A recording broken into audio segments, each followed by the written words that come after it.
Consumer इतना aware होता नहीं है, तो कंज्यूमर जाके बोलेगा भैया मेरी i5 12 जनरेशन के साथ और एक 3060 ग्राफिक कार्ड के साथ एक मशीन बना दो, या 13 जनरेशन CPU लगा दो, उसका एक मशीन बना दो।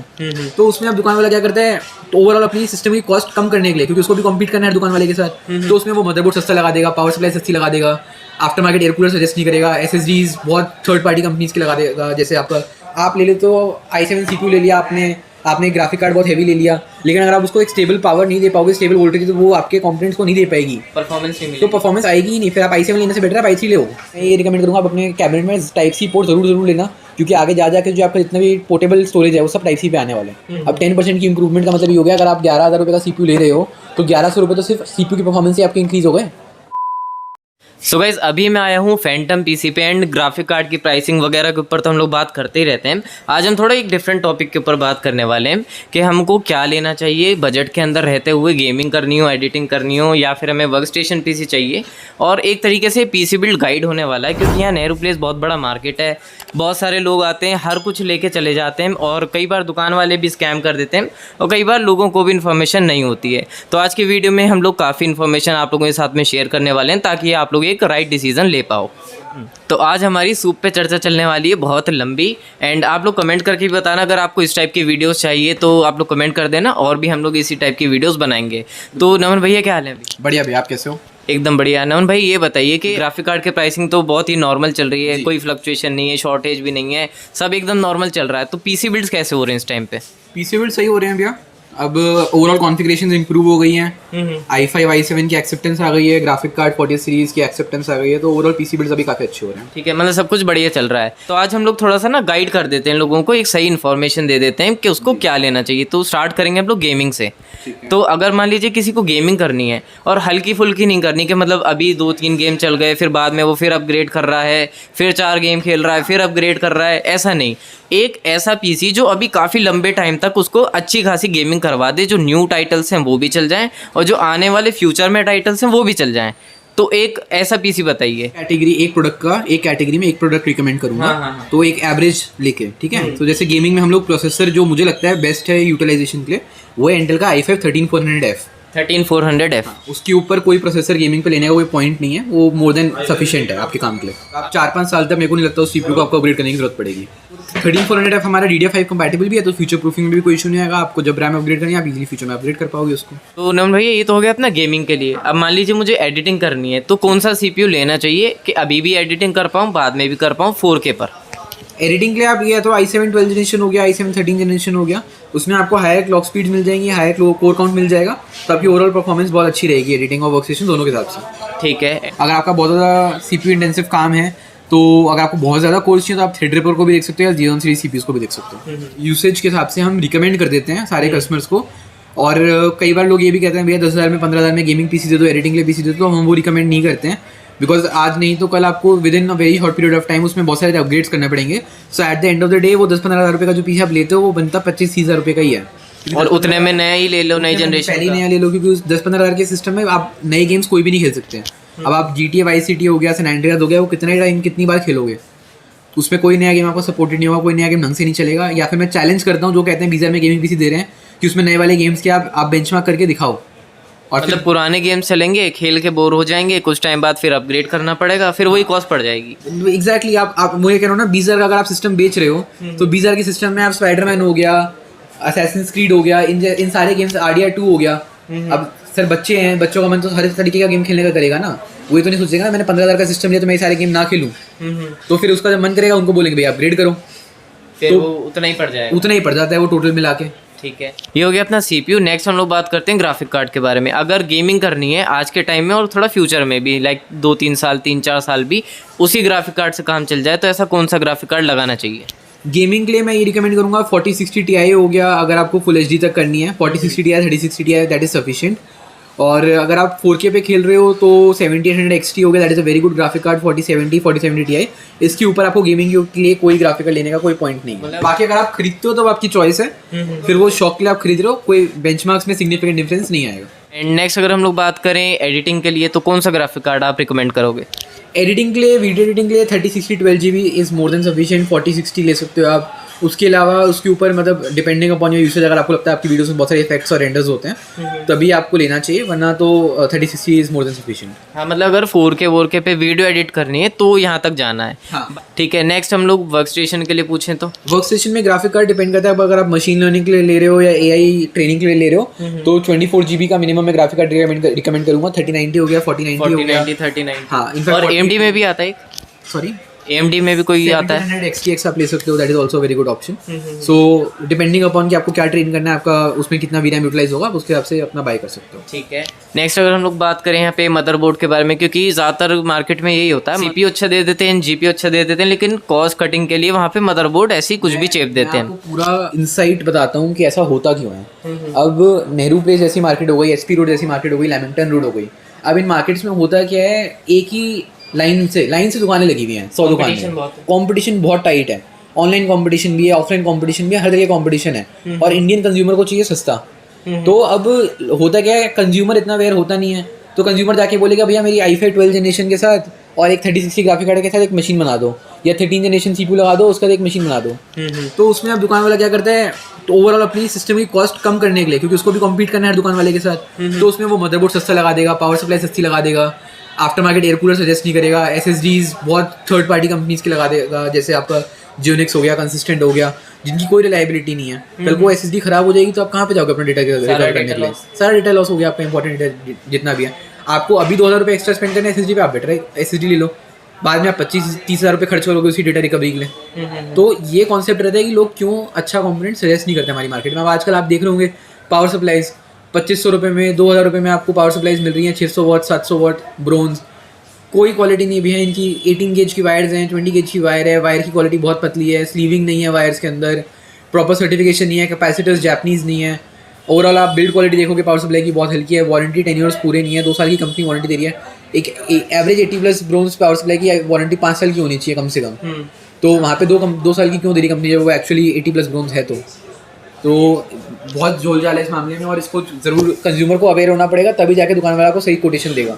और कई शॉपकीपर्स तो ये भी करते हैं, मतलब कोटेशन दे देते हैं लेकिन ब्रांड का नाम कहीं नहीं लिखते कि कौन सी ब्रांड की SSD है या क्या है, वो चीज़ भी मेंशन नहीं किया जाता है कॉस्ट की वजह से। बहुत जनरल प्रैक्टिस है नेहरू प्लेस की, वो करना भी पॉसिबल नहीं, क्योंकि हम कुछ कर देंगे, कस्टमर को कुछ और चाहिए, तो वो चीज़ अचीव करना बहुत डिफिकल्ट होता है। इसलिए हम जब कोटेशन लिखते हैं तो हमारी पर्सनल प्रैक्टिस ये, हम कस्टमर को एक्सप्लेन कर देते हैं क्या क्या ऑप्शन आपके पास हैं, और उसके हिसाब से फिर हम लोग उस पर प्राइस लिखते हैं। ठीक है, तो वैसे मदरबोर्ड आप कौन सा सजेस्ट करोगे गेमिंग के लिए? गेमिंग के लिए अगर मैं i5 13400F यूज़ कर रहा हूँ तो मैं एक entry level B760 motherboard use कर लूँगा, जिसमें DDR5 में चिपसेट रैम की प्रेफरेंस रखूँगा, और अगर मुझे वाईफाई की यूटिलिटी रहेगी तो मैं उसमें वाईफाई इनबिल्ट लूँगा। यानी कि B760 भले ही वो एक एंट्री लेवल हो रेदर देन H610। हाँ, H610M मैं रिकमेंड नहीं करूँगा। H610M में तो खाली i3 CPUs के साथ रिकमेंड करता हूँ, क्योंकि उसके ऊपर जो है CPU को प्रॉपर वोल्टेज नहीं मिल पाती है फुल परफॉर्मेंस के लिए। ठीक है, एंड अगर हम लोग ये आते हैं एडिटिंग के लिए, तो एडिटिंग के लिए अगर मैं i7 CPU यूज़ कर रहा हूँ तो मैं B760 में एटलीस्ट 4 RAM स्लॉट वाला मदरबोर्ड यूज़ करूँगा, क्योंकि एडिटिंग में जैसे जैसे आप अपना काम बढ़ाओगे आपको रैम और SSD दोनों का विद टाइम अपग्रेड रिक्वायर्ड रहेगा। तो बेटर रहेगा अगर आप एक हायर फ्यूचर प्रूफ सिस्टम लेके चलो अपने साथ। तो ठीक है, तो 4 RAM स्लॉट में एक एवरेज B760 मदरबोर्ड हो गया। ठीक है, और वर्क स्टेशन में तो मैं Z790 एंड अबव यूज़ करूँगा डिपेंडिंग अपॉन द चिपसेट, और उसमें फिर मैं सारे अपने फीचर्स देखूंगा, मुझे फ्यूचर में कितने ग्राफिक कार्ड लगाने की जरूरत पड़ सकती है। अगर मुझे AI ट्रेनिंग में 4 ग्राफिक कार्ड लगाने हैं तो मैं TRX 40 चिपसेट पे जाऊँगा, फिर उसके अकॉर्डिंग CPU सेलेक्ट करूँगा। तो वर्क स्टेशन में तो इतनी सारी vast variety of combination and combination हो जाते हैं डिपेंडिंग अपॉन कि आपको रिक्वायर्ड क्या है। ठीक है, तो वो तो खैर एक वीडियो में करना भी पॉसिबल नहीं है जी। और इसके बाद अगर हम लोग बात करते हैं नेक्स्ट कंपोनेंट के बारे में, तो रैम भी है। रैम भी मतलब आजकल काफ़ी हीट सिंक वाली भी लगा देते हैं। हीट सिंक वाली भी लगा देते हैं। अब जैसे गेमिंग में जैसे यूज़ हो गया, गेमिंग का यूज़ हो गया, आपका वर्क स्टेशन का यूज़ हो गया, एडिटिंग का हो गया, इस सब में रैम आपकी हायर यूटिलाइजेशन पे हमेशा रहती है। अब अगर आप उसको ऑलरेडी रैम एक पैसिव कूल्ड कंपोनेंट है, उसमें खुद का फैन होता नहीं है, तो वो कैबिनेट के केस फैन पर ऑलरेडी रिलाई करती है। अब उसमें अगर आप हीट सिंक लगाओगे ही नहीं तो उसकी हीट डिसिपेशन होगी कैसे? तो इसलिए हम स्ट्रिक्टली रिकमेंड करते हैं कि आप चाहे DDR4 लो या DDR5 लो, आप विदाउट हीट सिंक वाली रैम पहली बात मत लो, और सेकेंडली आप ट्राई करो कि DDR5 RAM he low, because अब उसका रेट बहुत अच्छा हो चुका है।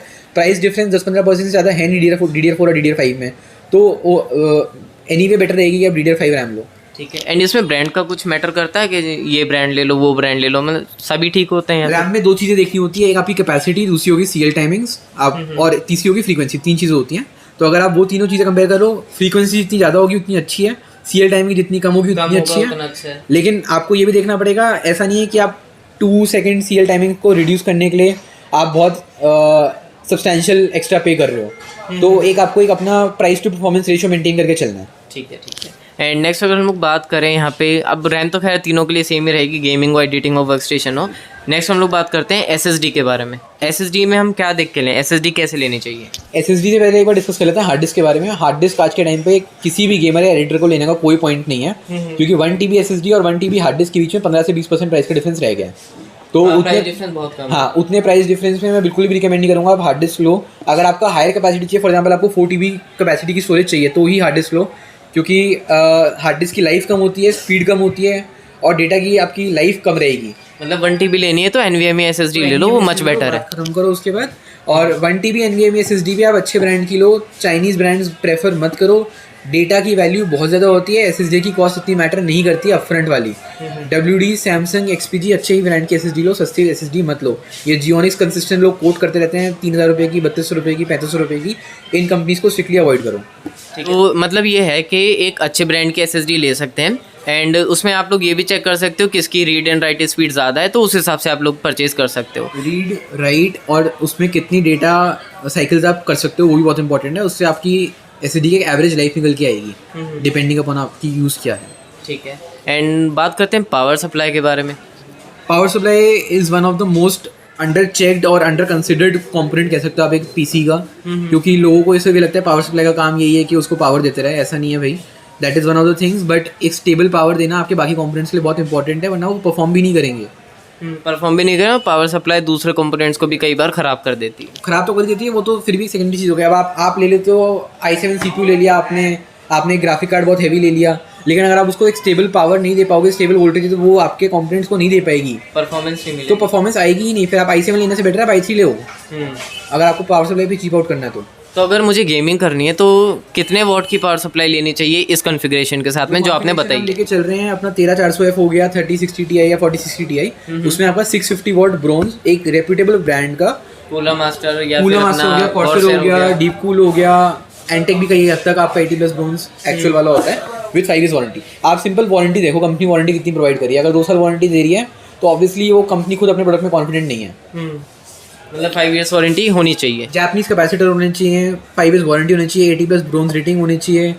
ट्राई करो कि पावर सप्लाई की जो केबल्स हो वो स्लीव्ड हो, तो उससे जो है आपकी ओवरऑल क्वालिटी पावर सप्लाई की आप जज कर सकते हो। ठीक है। तो ये अपना गेमिंग और एडिटिंग के लिए लगभग सेम ही रहेगा, है ना? एंड वर्क स्टेशन के लिए? वर्क स्टेशन में आप platinum titanium rating power supply ले सकते हो, 1000 वॉट एंड अबव। उसमें सिल्वर स्टोन की आ जाती है, आपकी कूलर मास्टर की आ जाती है, कॉर्सर की आ जाती है। उसमें ब्रांड्स ही बहुत कम है, मतलब उसमें लोकल ब्रांड्स बनाते ही नहीं है। कैबिनेट में बेसिकली इतना मैटर नहीं करता अगर आपका फॉर्म फैक्टर मैच कर रहा है, आपको सिर्फ ये ध्यान रखना है कि आपका एयर फ्लो मेंटेन रहे। और एयर फ्लो खाली ये नहीं तो नंबर ऑफ फैंस कितने लगे हुए हैं, कहाँ पे लगे हुए हैं, आपको उसका पूरा ऑप्टिमाइज करना चाहिए कि कहाँ से आप इनटेक कर रहे हो, कहाँ से एग्जॉस्ट कर रहे हो, आप कूलर कौन सा यूज़ कर रहे हो, तो सारी चीज़ें मैटर करती हैं। और फिर पोर्ट्स मैटर करते हैं। अब आपके अगर आप एडिटर हो और आपकी टीम में बहुत सारे लोग हैं, तो ऑब्वियसली मैं ये रिकमेंड करूँगा आप अपने कैबिनेट में टाइप सी पोर्ट ज़रूर लेना, क्योंकि आगे जा के जो आपका जितना भी पोर्टेबल स्टोरेज है वो सब टाइप सी पे आने वाले हैं, तो उसमें आपका एडिटिंग का डेटा ट्रांसफर बहुत ईजी हो जाएगा। ठीक है। एंड अगर हम लोग बात करें यहाँ पे प्राइस रेंज की, तो किस प्राइस रेंज तक जाना चाहिए गेमिंग वाले इस कॉन्फ़िगरेशन के साथ? गेमिंग में आप 3500-4000 तक का ये कैबिनेट ले सकते हो, जिसमें आपके 4 फैंस आ जाएंगे। हाँ, अब तो काफ़ी डिसेंट केस आ जाते हैं इस प्राइस रेंज के अंदर। और एडिटिंग के लिए आप 4500-5000, अगर आपको टाइप सी का चाहिए तो 6000 से स्टार्टिंग टाइप सी वाले कैबिनेट्स की जाती है। ठीक है। वर्क स्टेशन के लिए? वर्क स्टेशन में मैं फुल टावर रिकमेंड करूँगा, तो 12-13 रुपये की रेंज में आपके कैबिनेट स्टार्ट हो जाएंगे। ठीक है। फुल टावर जैसे ये ऊपर कॉर्सर का है, जैसे ये लगा हुआ है कॉर्सर वाला, फिर वो वाला 5000X लगा हुआ है कॉर्सर का, और भी बहुत सारे ऑप्शन। थर्मलटेक भी अच्छे कैबिनेट्स बनाता है, और एंथू आता है फैंटेक्स का, वो भी अच्छी सीरीज़ है। लास्ट कंपोनेंट रहता है अपना जो काफ़ी लोग मतलब रहने ही देते हैं, छोड़ ही देते हैं, वो है अपना कूलर, CPU कूलर। तो जो CPU के साथ में आता है लोग वही लगा लेते हैं, और कुछ लोग होता है कि छोटे सिस्टम के साथ में भी लिक्विड कूलर लगा लेते हैं। तो आप क्या सजेस्ट करोगे? बहुत एग्जांपल देता हूँ, फिर आप डिसाइड करना आपको कूलर लेना नहीं लेना। ये जैसे एक आफ्टर मार्केट एयर कूलर आता है 4 कॉपर हीट पाइप्स के साथ, वोल्टेड कंपनी का VM210। अभी आपका 1450 रुपये कॉस्ट करता है। 1450। अब 12400F पे लगाने से अगर आप एडिटिंग कर रहे हो तो एडिटिंग की टाइम भी आपकी रिड्यूस होगी, और सिनेबेंच के स्कोर में आपका 10% की इंप्रूवमेंट आ रही है। अब 10% की इंप्रूवमेंट का मतलब ये हो गया, अगर आप 11000 रुपये का CPU ले रहे हो तो 1100 रुपये तो सिर्फ CPU की परफॉर्मेंस से आपके इंक्रीज़ हो गए, और CPU की लाइफ भी इंप्रूव हो रही है आपकी।